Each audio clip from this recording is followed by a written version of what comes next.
We're going to talk more about keeping our life simple. I've called this video or podcast, however you're watching or listening to it, Practice Simple Living Skills.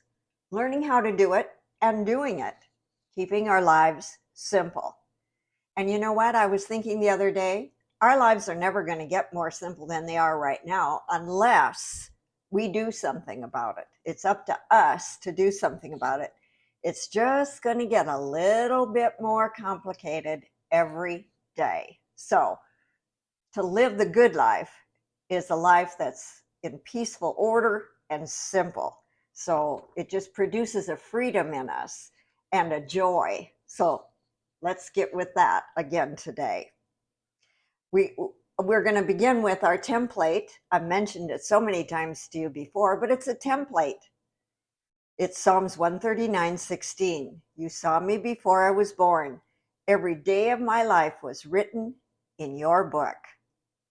Every moment was laid out before a single day had passed. And I just picture God in his office with bookcases all around. And there's a book on his shelf that says Karol Horken. It's the book he wrote. Every day of my life is in that book, and he wrote it before I was born. And so all I have to do is refer to the book. And that's what the 30-second prayer is all about. It's saying, what's in the book, God? Because we know when we know we're doing the will of God, then a lot of good things happen. Peace happens, freedom happens, joy happens. And that's what we want. Not only for ourselves, oh yes, for ourselves, but to share with others. So whatever you're going to do today, God is already there. He's already there. He already knows what you should do or what we should not do. He's already there. He's written the book after all. Have you ever gone somewhere and God wasn't there? I have. Not very much fun. I couldn't bring it to an end quick enough. And if it's a work situation, you didn't produce anything. In fact, you took a few steps backwards. So I love knowing what to do and what not to do. I don't want to waste time. And time is a precious commodity these days. We have to hold on to it, do what we're supposed to do, and then just enjoy the leftover time that we have. Leftover time? Is that even possible? Yes, it is. So, the 30-second prayer based on Proverbs 16:3, it's in the description.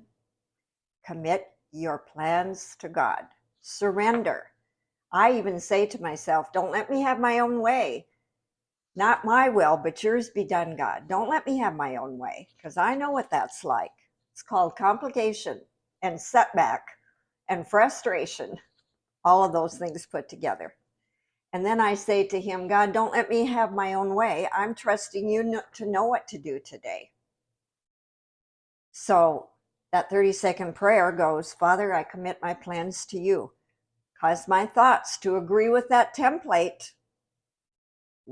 Agree with what's in that book that you wrote, so that I'll agree with your will, and then I'll know what to do and what not to do. I love days when I'm planning to do something and God's saying, don't do it, because he knows it's not going to produce anything. Or these are not only for a work situation or getting things done around the house. It's for play. It's for going on a vacation. It's for going to a wedding. It's for just enjoying yourself in your backyard with a good book. We can surrender everything to God, the play days and the work days. Whether it be and especially the decisions that we make. We make hundreds of decisions every day. But if we commit our decisions to God and ask him for his thoughts, we'll always make the right one. We'll always make the right one. If it's as small as what shall I fix my dinner guests for dinner tonight? Or shall I fly out to Las Vegas for the weekend? I've been asked to go. Should I go? If we submit all those decisions to God and then they'll line up with the template.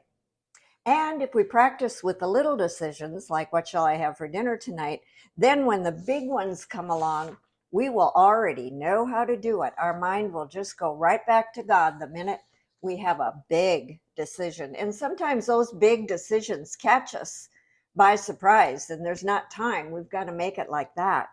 But if we already have that pathway to surrender already going inside of our soul, we'll go right to God with it. And let me just say, if you are a parent, this is a great time to teach your kids how to do this. Then all the rest of their lives, they will have that pathway where they're bringing God into every decision. They won't, as teenagers, go through broken hearts and discouragement and depression, and even as grown children, they will already know how to be in sync with God. Go to the template. God has your plan.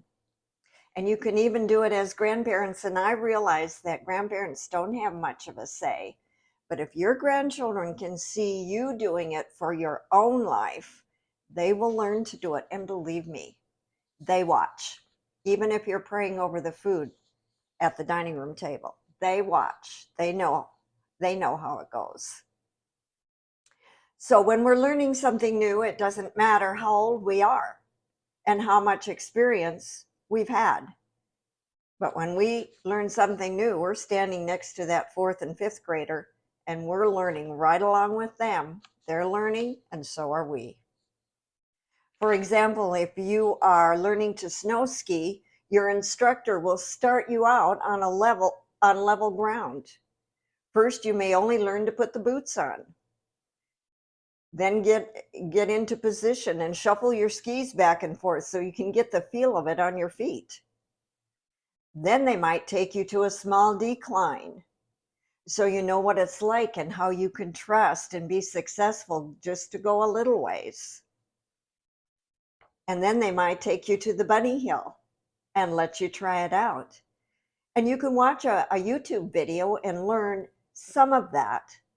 And you can hear somebody telling you about it and even showing you a little bit about it. But till you actually do it, you will not experience success until you actually do it. And that is, you can listen to me talk about the 30-second prayer. And believe me, I will talk about it because I love it.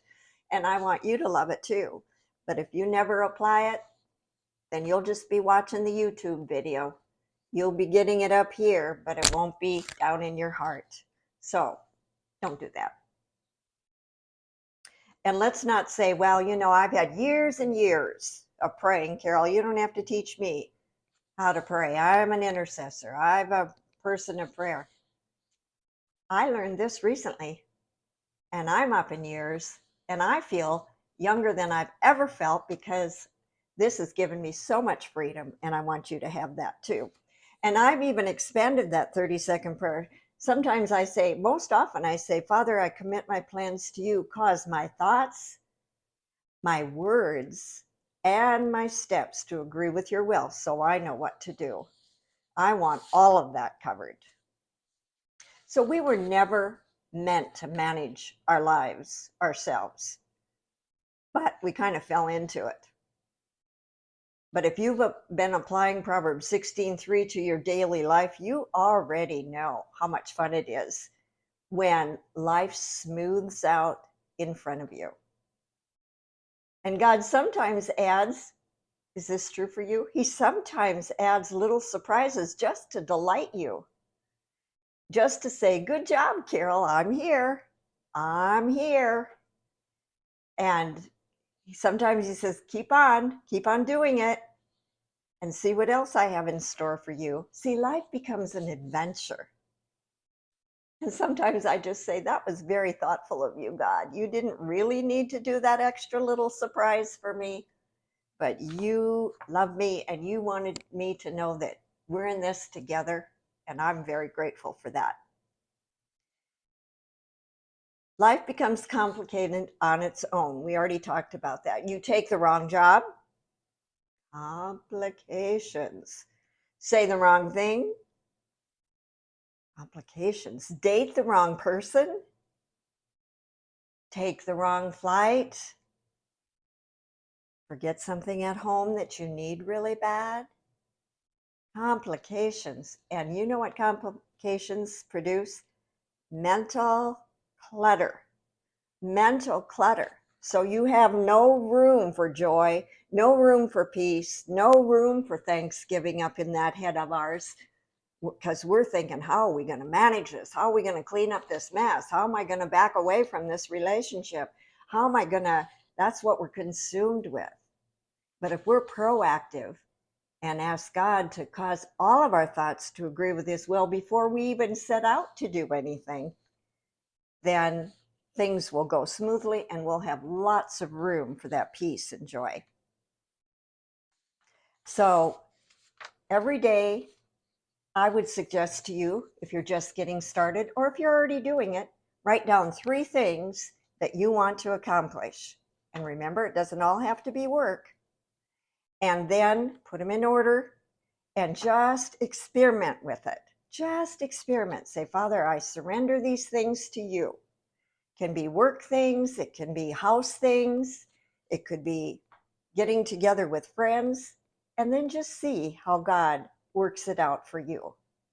And if you practice Proverbs 16:3 in the simple things, you will be establishing a pathway to daily success. And our wonderful Father, that's what He wants for us, daily success. So if you want more along these lines, go to the 30secondprayer.com. There's tons of information on there, videos for you to watch.